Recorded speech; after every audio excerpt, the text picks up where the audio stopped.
Assalamualaikum warahmatullahi wabarakatuh. Perkenalkan, nama saya Muhammad Yazid Aulia dan kali ini saya akan mempresentasikan tentang proposal penelitian saya mengenai pengaruh jenis konten terhadap reward. Oke.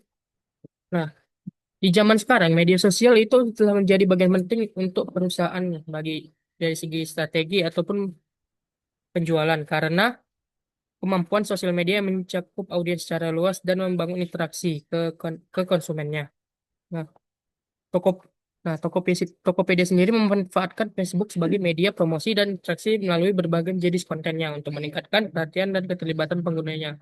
Nah, di tengah-tengahnya aktivitas pemasaran di media sosial muncul ketantangan tersendiri yaitu e-word atau electronic word of mouth yang dimana konten rasional dan emosional memiliki pengaruh yang berbeda terhadap persepsi penggunanya.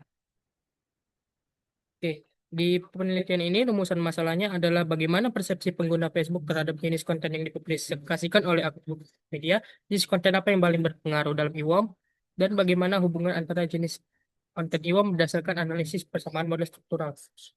Tujuan dari penelitian ini adalah menganalisis persepsi pengguna Facebook terhadap jenis konten, mengidentifikasi jenis konten yang berpengaruh IWOM, dan menguji hubungan antara jenis konten dengan IWOM. Nah, di media sosial sendiri adalah platform digital yang memungkinkan pengguna untuk berinteraksi, berbagi, dan menciptakan konten secara terbuka. Nah, dalam konteks pemasaran digital, media sosial berfungsi sebagai sarana komunikasi dua arah antara perusahaan dan konsumen. Facebook sendiri adalah salah satu media sosial terbesar yang digunakan berbagai perusahaan karena fiturnya yang banyak. Lalu ada IWOM. IWOM itu sendiri adalah penyebaran opini, ulasan, atau rekomendasi konsumen tentang produk atau layanan melalui media digital.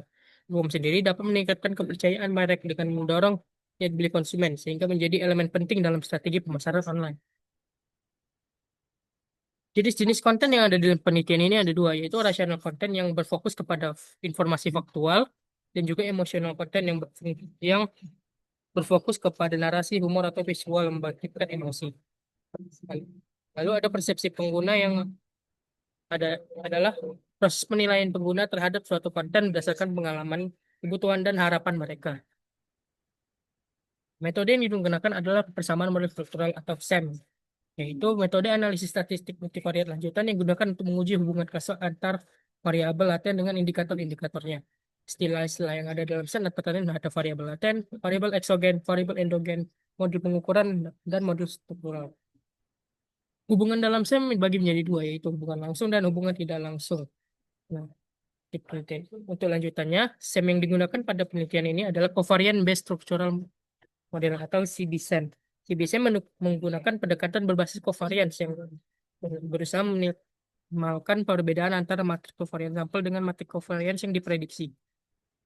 Nah, untuk metode penelitiannya, penelitian ini menggunakan pendekatan penelitian kuantitatif dan sumber datanya berasal dari data sekunder dari website Mendeley Data. Vari- Di penelitian ini memiliki variabel-variabel sebagai berikut, yaitu rational content, emotional content, customer engagement, dan reward intention. Tahapan penelitian itu ada 5 tahapan, yaitu pengembangan model konseptual, pengujian asumsi, konfirmatif faktor analisis, evaluasi model, dan pengujian hipotesis. Nah, di tahap penelitian pertama yaitu pengembangan model konseptual. Nah, mulai dengan pembuatan model pengukuran digunakan menjelaskan hubungan antara variabel laten dengan indikator-indikatornya. Setelah melakukan pengukuran, model digambarkan melalui pad diagram seperti yang ada di dalam PPT. Pembuatan pad diagram dibantu dengan software Amos. Lalu ada pengujian asumsi. Asumsi yang diperlukan untuk penelitian SEM adalah uji kecukupan sampel, uji normalitas univariat, uji normalitas multivariat, uji linearitas, uji multikolinearitas, dan uji outlier. Lalu ada CFA, yaitu untuk menguji kualitas konstrukten dan dalam model SEM. Tahapan CFA itu ada uji validitas, uji average varian extracted, uji validitas diskriminan, dan uji reliabilitas komposit. Lalu ada evaluasi model struktural. Evaluasi model struktural adalah tahap untuk menilai sejauh mana model model mampu menggambarkan data secara keseluruhan. Pada pada CBSM, evaluasi model yang digunakan adalah T-square, RMSEA, GFI, AGFI, CFI, TELI, dan Cermin DF. Nah, lalu tahapan terakhir adalah ujian hipotesis. Pengujian hipotesis menggunakan uji T dengan tujuan mengetahui besarnya pengaruh variabel eksogen terhadap variabel endogen.